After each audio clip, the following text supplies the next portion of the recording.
नमस्कार दोस्तों, एजुकेट भारत में मैं आपका स्वागत करती हूँ। फ्रेंड्स, सीटेट का जितना भी सिलेबस था वो तो आपने पढ़ लिया होगा, लेकिन आज मैं जो प्रैक्टिस सेट आपके लिए लेकर आई हूँ ये बहुत ही महत्वपूर्ण है, क्योंकि किसी भी एग्जाम के लिए प्रैक्टिस करना बहुत जरूरी होता है। अगर आप प्रैक्टिस नहीं करते हैं तो एग्जाम में आप वही सवाल गलत करके आ जाते हैं जो आपको आते थे। बहुत ही सरल से सवाल। तो चलिए हम शुरू करते हैं। मैं आपको तथ्यात्मक जानकारी भी दूंगी, क्योंकि कॉन्सेप्ट को क्लियर करना बहुत जरूरी होता है। एग्जाम ओरिएंटेड ये क्वेश्चंस है। तैमूर लंग ने समरकंद लौटते समय पंजाब, मतलब पंजाब में मुल्तान, लाहौर और दीपालपुर भी आता था, का गवर्नर किसे नियुक्त किया? ए खिज खां, बी दौलत खां, सी बहलोल लोदी, डी आलम शाह। तैमूर लंग ने आक्रमण कब किया था तो उसकी बात कर लेते हैं। 1398 में, 1398 में भारत पर आक्रमण किया। जब वो दिल्ली को लूटकर वापस समरकंद लौट रहा था तो उसने पंजाब क्षेत्र का प्रशासन अपने एक भरोसेमंद अधिकारी खिज खां को सौंप दिया था, और यह क्षेत्र उस समय मुल्तान, लाहौर और दीपालपुर जैसे महत्वपूर्ण क्षेत्रों से मिलकर बना था। बाद में इसी खिज खां ने क्या किया? 1414 में, 1414 में सैयद वंश की स्थापना की। दोस्तों, आप अपना आंसर जो है ना कमेंट बॉक्स में दीजिए। मुझसे पहले देने का प्रयास कीजिए, आपका कॉन्फिडेंस बढ़ेगा। ए सैयद वंश के शासक खिज खां ने कौन सी उपाधि धारण की थी? ए सुल्तान ए आजम, बी राय ए रायान, सी रयत ए आला, डी सिकंदर ए सानी। खिज खां ने दिल्ली की सत्ता पर अधिकार तो किया, लेकिन उसने स्वयं को पूर्ण स्वतंत्र सुल्तान घोषित नहीं किया। वह तैमूर का प्रतिनिधि माना जाता था और उनके प्रति निष्ठावान बना रहा। उसने अपनी सत्ता को दिखाने के लिए रयत ए आला का मतलब क्या होता है? श्रेष्ठ जनता का संरक्षक उपाधि अपनाई। उसने अपने नाम से सिक्के भी नहीं चलाया और न ही खुतबा पढ़वाया, इसीलिए वह एक अधीनस्थ शासक के रूप में जाना जाता था। लोधी वंश के शासक मूल रूप से किस नस्ल के थे? ए तुर्क, बी अफगान, सी मंगोल, डी अरब। लोधी वंश दिल्ली सल्तनत का अंतिम वंश था। इसकी स्थापना बहलोल लोधी ने 1451 में की थी। 1451 में की थी। यह वंश मूल रूप से अफगान जाति से संबंधित था और यह तुर्क या मंगोल से नहीं था, इसीलिए लोधी वंश को दिल्ली सल्तनत का पहला अफगान वंश भी कहा जाता है। भारतीय संविधान पर सबसे गहरा प्रभाव किसका पड़ा? यहाँ से लगभग 2/3 प्रावधान लिए गए। फ्रेंड्स, मैंने इसमें आपको संविधान से संबंधित क्वेश्चंस को भी शामिल किया, जनगणना को भी शामिल किया और हिस्ट्री से भी संबंधित क्वेश्चंस। अगर आप टॉपिक वाइज पढ़ना चाहते हैं तो मेरे चैनल पर जाएं, आपको बहुत सारे प्रैक्टिस सेट ऐसे मिलेंगे जो केवल एक विशेष टॉपिक पर बनाए गए हैं। भारत शासन अधिनियम 1935, बी है अमेरिकी संविधान, सी ब्रिटिश संविधान, डी आयरिश संविधान। भारतीय संविधान का सबसे बड़ा स्रोत जो है गवर्नमेंट ऑफ इंडिया एक्ट 1935 को माना जाता है। इसी अधिनियम से भारत के संघीय ढांचे, राज्यपाल की व्यवस्था, न्यायपालिका से जुड़े कई प्रावधान और प्रशासनिक व्यवस्था ली गई है। भारतीय संविधान के लगभग 2/3 प्रावधान इसी अधिनियम से प्रभावित हैं। भारतीय संविधान में कानून का शासन और तथा विधायी प्रक्रिया किस देश से प्रेरित है? A America, B Britain, C Ireland, D Canada. भारतीय संविधान में कानून का शासन, रूल ऑफ लॉ और संसद द्वारा कानून बनाने की प्रक्रिया यूनाइटेड किंगडम से ली गई है। यूनाइटेड किंगडम और ब्रिटेन की संसदीय प्रणाली में संसद सर्वोच्च होती है और कानून निर्माण की जो प्रक्रिया होती है वो बड़ी ही व्यवस्थित होती है। भारत ने भी इसी प्रणाली को अपनाया है, इसीलिए भारतीय लोकतंत्र का ढांचा काफी हद तक ब्रिटिश प्रणाली से प्रभावित है। ऑप्शन नंबर बी सही है। न्यायिक प्रणाली और न्यायिक पुनरावलोकन तथा मूल अधिकारों की अवधारणा किस देश से ली गई है? A Britain, B Canada, C America, D Ireland. Bharat के संविधान में स्वतंत्र न्यायपालिका की जो अवधारणा है या न्यायिक पुनरावलोकन, जुडिशियल रिव्यू तथा मौलिक अधिकारों की व्यवस्था संयुक्त राज्य अमेरिका से ली गई है। अमेरिका में नागरिक अधिकारों को अत्यधिक महत्व दिया जाता है और न्यायपालिका को कानूनों की समीक्षा करने का पूरा अधिकार होता है। भारत ने भी इसी विचार को अपनाकर नागरिकों के अधिकारों को मजबूत बनाया।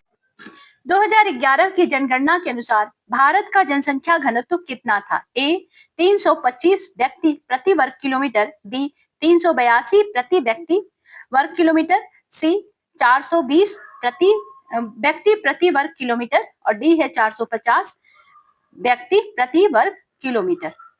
2011 की जनगणना के अनुसार भारत का जनसंख्या घनत्व 382 व्यक्ति प्रति वर्ग किलोमीटर था। और जनसंख्या घनत्व का मतलब क्या होता है? तो किसी एक वर्ग किलोमीटर में कितने लोग रहते हैं, तो यह आंकड़ा जो है भारत की जनसंख्या के अत्यधिक दबाव को दर्शाता है। भारत में जनगणना किस मंत्रालय के अधीन होती है तथा इसका सर्वोच्च अधिकारी कौन होता है? तो ध्यान से देखिए दोस्तों, आपको कौन सा लगता है? आप कमेंट बॉक्स में आंसर दीजिए, क्योंकि जनगणना अभी चल रही है और आपको इसका आंसर बिल्कुल आना चाहिए। भारत में जनगणना का जो कार्य होता है यह गृह मंत्रालय के अधीन होता है। ऑप्शन नंबर सही है बी, गृह मंत्रालय के अधीन होता है। और यह कार्य इस कार्य का सर्वोच्च प्रशासनिक अधिकारी जो होता है वह भारत का महापंजीयक एवं जनगणना आयुक्त होता है, जो पूरे देश की जनगणना प्रक्रिया की योजना बनाता है, संचालन करता है और आंकड़ों को प्रकाशित करता है। भारत का वह एकमात्र राज्य कौन सा है जिसने 2001 से लेकर के 11 के बीच में जनसंख्या में कमी दर्ज की है? कौन सा राज्य है फ्रेंड्स? असम, केरल, नागालैंड, सिक्किम। नागालैंड जो है भारत का एकमात्र एक ऐसा राज्य है जहां 2001 से लेकर 2011 के बीच जनसंख्या में नकारात्मक वृद्धि दर्ज की गई है। इसका मुख्य कारण क्या है? यहाँ से लोगों का दूसरे राज्यों में पलायन। आपसे क्वेश्चन पूछता है नागालैंड की जनसंख्या में ऋणात्मक जो वृद्धि है इसका कारण क्या है? तो कारण यही है, यहाँ से दूसरे राज्यों में लोग पलायन कर गए, जनसंख्या वृद्धि दर में गिरावट माना जाता है, इसीलिए यह जनसंख्या अध्ययन में एक महत्वपूर्ण उदाहरण है। 2011 की जनगणना स्वतंत्र भारत की कौन सी क्रम की जनगणना थी? 13वीं, 14वीं, 15वीं, 16वीं। 2011 की जो जनगणना है ये स्वतंत्र भारत की 15वीं जनगणना थी, 15। और इस नियमित शुरुआत हुई थी 51 से, 1951 से अगर आप देखेंगे तो जनगणना की नियमित शुरुआत 51 से हुई, इसीलिए 2011 की जनगणना को 15वीं जनगणना के रूप में गिना जाता है। चंद्रगुप्त द्वितीय के दरबार में के 9 रत्नों में से खगोल विज्ञान और ज्योतिष का प्रख्यात विद्वान कौन था? ए बराहमिहिर, बी कालिदास, सी धन्वंतरी, डी अमर सिंह। चंद्रगुप्त द्वितीय के शासनकाल को भारतीय इतिहास का स्वर्ण युग कहा जाता है। उनके दरबार में 9 महान विद्वान थे जिन्हें नवरत्न कहा जाता था। बराहमिहिर जो थे ये खगोल विज्ञान और ज्योतिष के अत्यंत प्रसिद्ध विद्वान थे। उन्होंने बृहद संहिता और पंच सिद्धांतिका जैसे महत्वपूर्ण ग्रंथों की रचना की। फ्रेंड्स याद रखिएगा, ग्रंथों का नाम कभी कभी पूछ लेता है, तो बृहद संहिता और पंच सिद्धांतिका।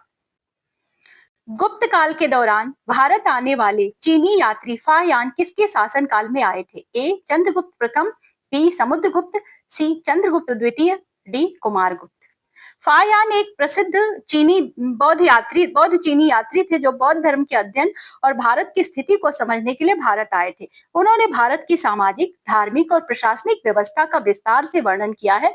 उनका आगमन चंद्रगुप्त द्वितीय के समय में हुआ था। इनके शासनकाल में गुप्त साम्राज्य को स्वर्ण युग भी कहा जाता है। कारण क्या था? आपसे पूछा जाता है कि स्वर्ण युग क्यों कहते थे? तो कला, साहित्य और संस्कृति का इस युग में अत्यधिक विकास हुआ।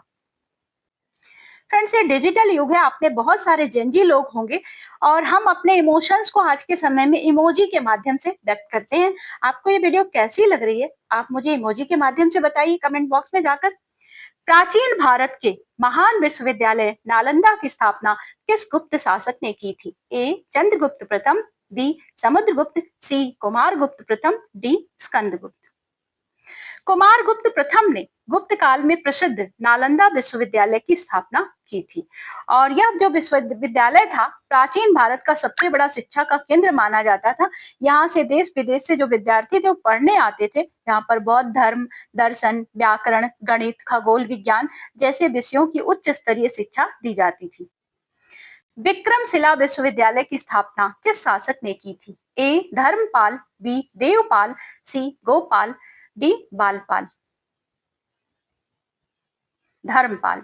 इन्होंने विक्रमशिला विश्वविद्यालय की स्थापना की थी। यह विश्वविद्यालय बिहार क्षेत्र में स्थित है। पाल वंश के समय बौद्ध शिक्षा एक प्रमुख केंद्र था यह, और तंत्र, दर्शन, व्याकरण और बौद्ध अध्ययन की उच्च स्तरीय शिक्षा यहाँ पर दी जाती थी। नालंदा के बाद इसको दूसरा शिक्षा का केंद्र माना जाता था। गुप्त काल में प्रशासनिक विभाजन की दृष्टि से प्रांतों को क्या कहा जाता था और उनके शासकों को क्या कहा जाता था? बहुत ही महत्वपूर्ण प्रश्न है फ्रेंड्स, ये बार बार परीक्षाओं में पूछा गया है, इसलिए मैंने इसको रखा है। गुप्त वंश के शासन में पूरे साम्राज्य को प्रशासनिक प्रांतों में बांट दिया गया था, जिसे भुक्ति कहा जाता था। ये ध्यान रखिएगा, भुक्ति। और इसके बाद ये जो भुक्तियों के प्रमुख होते थे उनको उपरिक कहा जाता था। ये उपरिक, तो उस क्षेत्र जो प्रशासन संभालता था उस क्षेत्र का, उपरिक का काम क्या होता था? तो कर वसूली, कानून व्यवस्था को ठीक से रखना, प्रशासन को ढंग से चलाना। यह व्यवस्था गुप्त प्रशासन को बहुत ही मजबूत और संगठित बनाती थी। गुप्त काल में दीनार और रुपयक किन धातुओं के सिक्कों को दर्शाते हैं? तो फ्रेंड्स ऑप्शन को आप देख लीजिए ध्यान से। गुप्त काल को स्वर्ण युग क्यों कहा जाता था? क्योंकि इस समय बहुत ज्यादा समृद्धि थी। इस समय दीनार नाम के जो सिक्के होते थे ये सोने के होते थे, स्वर्ण के, और रुपये जो थे चांदी के सिक्के थे। यह मुद्रा व्यवस्था उस समय की मजबूत अर्थव्यवस्था और व्यापार प्रणाली को दिखाती है। गुप्त काल में पंचायतन शैली में बना प्रसिद्ध मंदिर कौन सा है? पंचायतन शैली में, ध्यान दीजिएगा शैली को। तो इस शैली में बने मंदिरों में मुख्य देवता के साथ 4 सहायक मंदिर भी होते हैं, जो चारों दिशाओं में स्थित होते हैं। इसका सबसे प्रसिद्ध उदाहरण है देवगढ़, उत्तर प्रदेश में है देवगढ़ का दशावतार मंदिर। और ये दशावतार मंदिर का किस जिले में है? तो उत्तर प्रदेश के ललितपुर जिले में। आपसे क्वेश्चन पूछता है किस जिले में है, तो ललितपुर में है। यह मंदिर जो है गुप्तकालीन स्थापत्य कला का उत्कृष्ट उदाहरण माना जाता है। दोस्तों आपसे एक बात कहूंगी, चैनल पर जाइए और आपको बहुत सारे प्रैक्टिस सेट दिखाई देंगे जिसमें मैंने आपको तथ्यात्मक रूप से जानकारी दी है। आपके सभी कॉन्सेप्ट तो पूरी तरह क्लियर हो जाने वाला है, और आज आप सीटेट में एसएसटी तो आपका क्लियर हो जाने वाला है, मैं आपको बता रही हूँ, निकल जाएगा। और बाकी सब्जेक्ट आप देख लीजिए, लेकिन एसएसटी की गारंटी मैं आपकी लेती हूँ। भारतीय संविधान की प्रस्तावना की भाषा किस देश से प्रेरित है? A America, B Britain, C Ireland, D Australia.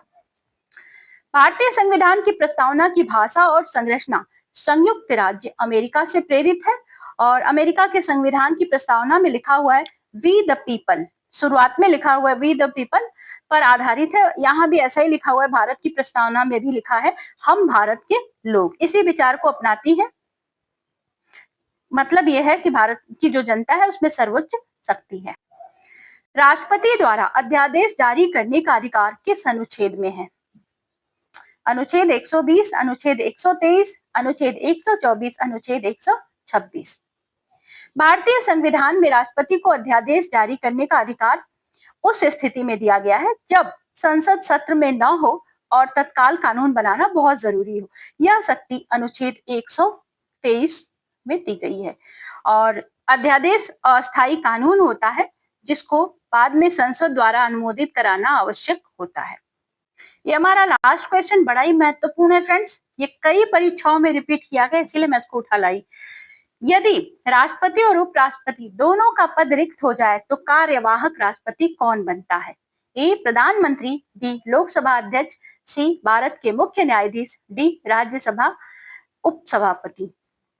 आप कमेंट बॉक्स में आंसर दीजिए। यदि भारत में राष्ट्रपति और उपराष्ट्रपति दोनों के पद एक साथ रिक्त हो जाए किसी भी कारणवश, तो संविधान में यह व्यवस्था दी गई है कि देश का शासन बिना रुकावट के चलता रहे। ऐसी स्थिति में भारत के जो मुख्य न्यायाधीश हैं, सर्वोच्च न्यायालय के मुख्य न्यायाधीश, ये कार्यवाहक राष्ट्रपति की भूमिका निभाते हैं जब तक एक नया राष्ट्रपति निर्वाचित न हो जाए। और यह व्यवस्था संवैधानिक स्थिरता को बनाए रखने के लिए महत्वपूर्ण है। एक बार कमेंट बॉक्स में आप आंसर दीजिए, भारत में ये एक बार हो चुका है 1969 में। और कौन बने थे भारत के उस समय मुख्य न्यायाधीश, कौन थे? आप हमें आंसर कमेंट बॉक्स में दीजिए। फ्रेंड्स ये हमारा 20 क्वेश्चंस का एक प्रैक्टिस सेट कंप्लीट होता है। क्या आपको पसंद आया हो तो एक लाइक हमें जरूर दें, और प्रॉपर इसी तरह के प्रैक्टिस सेट आप हल करना चाहते हैं तो चैनल को सब्सक्राइब कर लें। हम मिलते हैं आपसे अगले प्रैक्टिस सेट के साथ, तब तक के लिए good bye, thank you for watching.